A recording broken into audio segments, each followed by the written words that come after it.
ಎಲ್ಲರಿಗೂ ನಮಸ್ಕಾರ. ನಾನು ನಿಮ್ಮ ಅಜಯ್ ಮಾತಾಡ್ತಾ ಇದ್ದೀನಿ. ನಾವು ವೀಕೆಂಡಲ್ಲಿ ಒಂದು ಒಳ್ಳೆ ಪ್ಲೇಸಿಗೆ ಹೋಗಬೇಕು ಅಂತ ಡಿಸೈಡ್ ಮಾಡಿದ್ವಿ. ಸ್ವಲ್ಪ ಪೀಸ್ಫುಲ್ಲಾಗಿರಬೇಕು, ಸ್ವಲ್ಪ ದೂರದಲ್ಲಿರಬೇಕು ಬೆಂಗಳೂರಿಂದ, ಸ್ವಲ್ಪ ಹಳ್ಳಿ ಲೈಫ್ ಫೀಲ್ ಮಾಡೋಣ ಅಂತ ಅಂದ್ಕೊಂಡ್ವಿ. ಸೊ ನಾವು ಹೊರಟಿದ್ದು ರಾಮನಗರ, ಬೆಂಗಳೂರಿಂದ 70 ಕಿಲೋಮೀಟ್ರ್ ದೂರದಲ್ಲಿರೋ ರಾಮನಗರ ಬೆಟ್ಟಕ್ಕೆ ಹೋದ್ವಿ. ಯಾರಾದರೂ ವೀಕೆಂಡ್ ಒನ್ ಡೇಗೋಸ್ಕರ ಪಿಕ್ನಿಕ್ ಥರ ಅಥವಾ ಸ್ವಲ್ಪ ಔಟ್ಸೈಡ್ ಹೋಗಬೇಕು ಅನ್ನೋರು ಯಾರಾದರೂ ಪ್ಲ್ಯಾನ್ ಮಾಡ್ತಾಯಿದ್ರೆ ದಯವಿಟ್ಟು ಒನ್ಸ್ ನೀವು ರಾಮನಗರ ಬೆಟ್ಟಕ್ಕೆ, ರಾಮನಗರದಲ್ಲಿರೋ ರಾಮದೇವ್ರ ಬೆಟ್ಟಕ್ಕೆ ದಯವಿಟ್ಟು ವಿಸಿಟ್ ಮಾಡಿ. ತುಂಬ ಚೆನ್ನಾಗಿದೆ. ಮುಂದೆ ಹೋಗ್ತಾ ನೋಡಿ, ಇದು ಎಂಟ್ರೆನ್ಸು.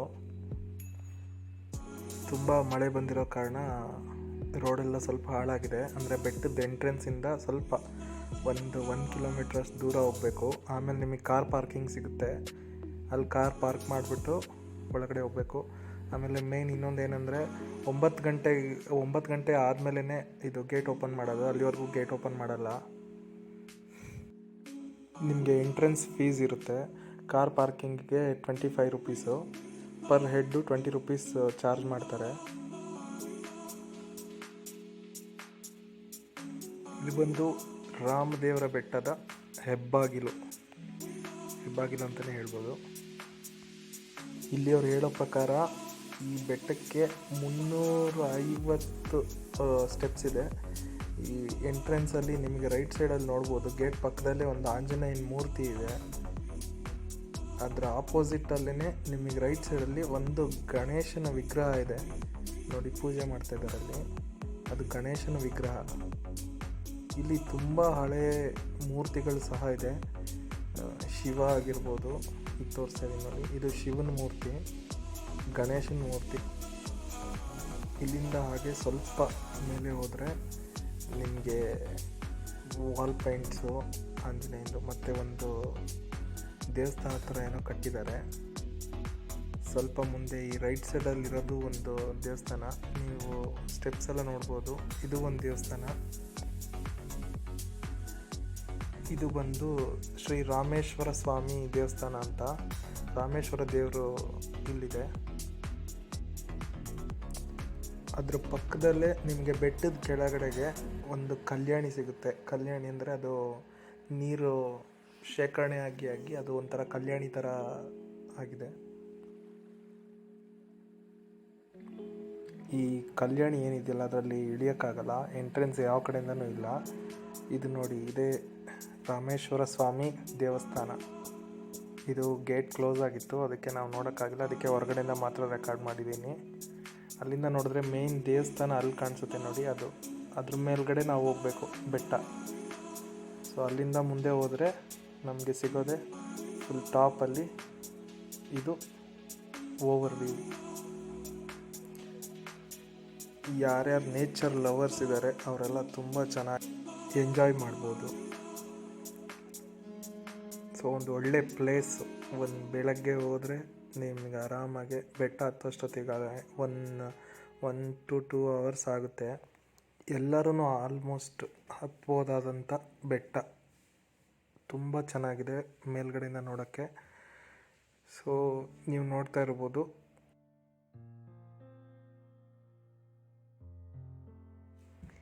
ಕಲ್ಯಾಣಿ ಅಂತ ಹೇಳಿದ್ನಲ್ಲ, ಅದು ಇದೆ ನೋಡಿ, ಬೆಟ್ಟದ ಮಧ್ಯದ ಭಾಗದಲ್ಲಿದೆ ಇದು. ಸೊ ಇದು ಫುಲ್ಲು ಕಲ್ಯಾಣಿ, ಇಲ್ಲಿವರೆಗೂ ಇದೆ. ಇಲ್ಲಿಂದ ನಿಮ್ಗೆ ಬೆಟ್ಟಕ್ಕೆ ಹೋಗೋ ಜಾಗ ಸಿಗುತ್ತೆ. ಇಲ್ಲಿಂದ ಸ್ವಲ್ಪ ಮುಂದೆ ಹೋದ್ರೇ ನಿಮಗೆ ಒಂದು ಎಂಟ್ರೆನ್ಸ್ ಥರ ಕಾಣಿಸುತ್ತೆ. ಕಲ್ಲಿಂದ ಇದು ಮಾಡಿರೋದು. ಅದು ತುಂಬ ಪುರಾತನ ಒಂದು ಏನಂತಾರೆ ಆರ್ಚ್ ಅನ್ಬೋದು. ನೀವು ಅದರೊಳಗಡೆ ಎಂಟ್ರೆನ್ಸ್ ಆದ್ರೇ ನಿಮಗೆ ಸುಮಾರು 700 ವರ್ಷದ ಹಳೇ ಆಂಜನೇಯನ ಮೂರ್ತಿ ಇದೆ. ಅದು ನೀವು ನೋಡ್ಬೋದು, ನಾನು ಮುಂದೆ ತೋರಿಸ್ತೀನಿ. ಇದು ಬಂದು ಬೆಟ್ಟಕ್ಕೆ ಎಂಟ್ರೆನ್ಸು. ಜನನೂ ನೋಡಿ ಬರ್ತಾ ಇದ್ದಾರೆ, ಯಾರು ಬೇಕಾದರೂ ಹೋಗಿ ಬರ್ಬೋದಾದಂಥ ಜಾಗ. ತುಂಬ ಚೆನ್ನಾಗಿದೆ. ಮಕ್ಕಳು, ದೊಡ್ಡವರು, ವಯಸ್ಸಾದವರು ಯಾರು ಬೇಕಾದರೂ ಹತ್ತೋ ಅಂಥ ಬೆಟ್ಟ ಇದು. ತುಂಬ ಚೆನ್ನಾಗಿದೆ ನೋಡಿ, ಜನ ಎಲ್ಲ ಬರ್ತಾ ಇದ್ದಾರೆ ಆ ಕಡೆಯಿಂದ.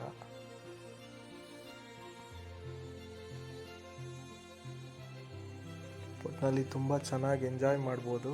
ಒನ್ ಡೇ ಫುಲ್ ನಿಮಗೆ ಹೆಂಗೆ ಹೋಗುತ್ತೆ ಅನ್ನೋದೇ ಗೊತ್ತಾಗಲ್ಲ. ನೀವು ಬೆಟ್ಟ ಹತ್ತಿದ್ದು ಸುಸ್ತೆಲ್ಲ ಕಳೆದೋಗ್ಬಿಡುತ್ತೆ.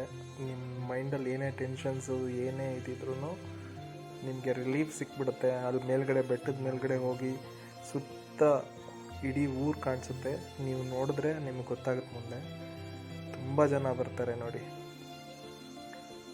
ಇವರು ಬೇರೆ ಕಡೆಯಿಂದ ಇನ್ನೊಂದು ಎಂಟ್ರೆನ್ಸ್ ಇದೆ, ಆ ಕಡೆಯಿಂದ ಬರ್ತಾ ಇರೋರು ಇವರೆಲ್ಲರೂ. ಮುಂದೆ ನಾನು ನಿಮ್ಗೆ ಆ ಎಂಟ್ರೆನ್ಸನ್ನು ತೋರಿಸ್ತೀನಿ. ಆ ಕಡೆ ಆ್ಯಕ್ಚುಲಿ ಕೆಳಗಡೆಯಿಂದ ಮೇಲ್ಗಡೆಗೆ ನಡ್ಕೊಂಡು ಬರೋರು ಬೇಕಾದರೆ ಆ ಕಡೆಯಿಂದ ಬರ್ಬೋದು. ಸೊ 2 ಎಂಟ್ರೆನ್ಸ್ ಇದೆ ನಿಮಗೆ. ನಾವು ಮೇನ್ ಎಂಟ್ರೆನ್ಸಿಂದ ಬರ್ತಾ ಇದ್ದೀವಿ.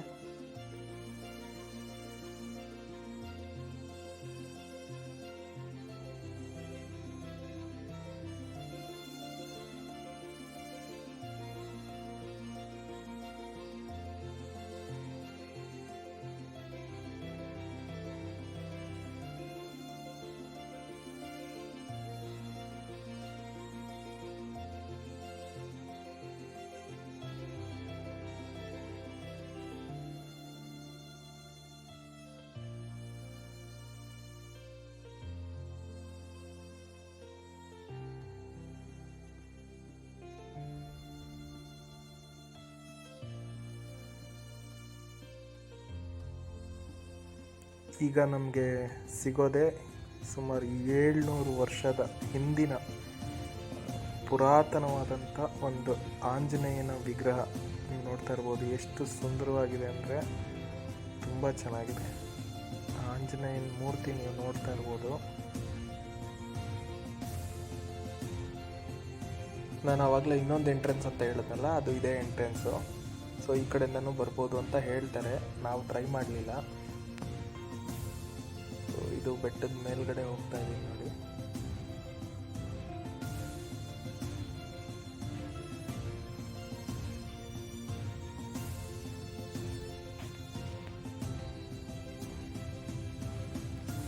ಇಲ್ಲಿಂದ ನಿಮಗೆ ಬೆಟ್ಟದ ಮೇಲ್ಗಡೆ ಹೋಗೋಕ್ಕೆ ಸ್ಟೆಪ್ಸ್ ಸ್ಟಾರ್ಟ್ ಆಗುತ್ತೆ.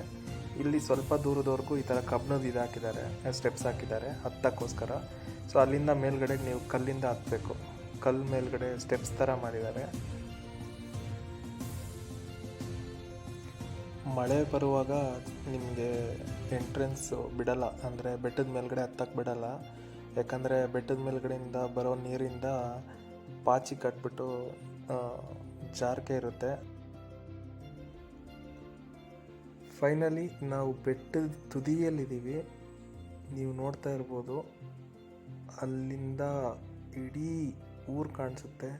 ಎಷ್ಟು ದೂರದವರೆಗೂ ನೋಡ್ತೀರೋ ಅಷ್ಟು ದೂರದವರೆಗೂ ಕಾಣಿಸುತ್ತೆ. ಫ್ರೆಶ್ ಗಾಳಿ, ನಿಮ್ಗೆ ಯಾವುದೇ ಥರ ಪೊಲ್ಯೂಷನ್ ಇರಲ್ಲ. ಪ್ರಕೃತಿ ಸೌಂದರ್ಯನ ಸವಿಬೇಕು ಅಂತಂದರೆ ಇಲ್ಲಿ ಹೋಗಿ ಒಂದು ಸರಿ. ಎಷ್ಟು ಚೆನ್ನಾಗಿದೆ ಅಂತಂದರೆ ಅಷ್ಟು ಚೆನ್ನಾಗಿದೆ. ದಯವಿಟ್ಟು ಯಾರು ಅಲ್ಲಿಗೆ ಹೋದ್ಮೇಲೆ ಈ ವಾಟರ್ ಬಾಟಲ್ಗಳನ್ನಾಗಲಿ ಮತ್ತು ನಿಮ್ಮ ವೇಸ್ಟೇಜ್ ಏನೇ ಇದ್ರೂ ದಯವಿಟ್ಟು ಡಸ್ಟ್ಬಿನ್ನಲ್ಲಿ ಹಾಕಿ ಪರಿಸರನ ಕಾಪಾಡಿ. ರಾಮದೇವ್ರ ಬೆಟ್ಟ ಇನ್ನೊಂದು ಏನು ಸ್ಪೆಷಲಪ್ಪ ಅಂತಂದರೆ, ಇದು ರಣಹದ್ದುಗಳ ಒಂದು ತಾಣ. ನೀವು ನೋಡ್ತಾ ಇರ್ಬೋದು, ನಮಗೇನು ಅಷ್ಟೊಂದು ಕಾಣಿಸ್ಲಿಲ್ಲ, ಯಾವುದೋ ಒಂದೇ ಒಂದು ಕಾಣಿಸ್ತು.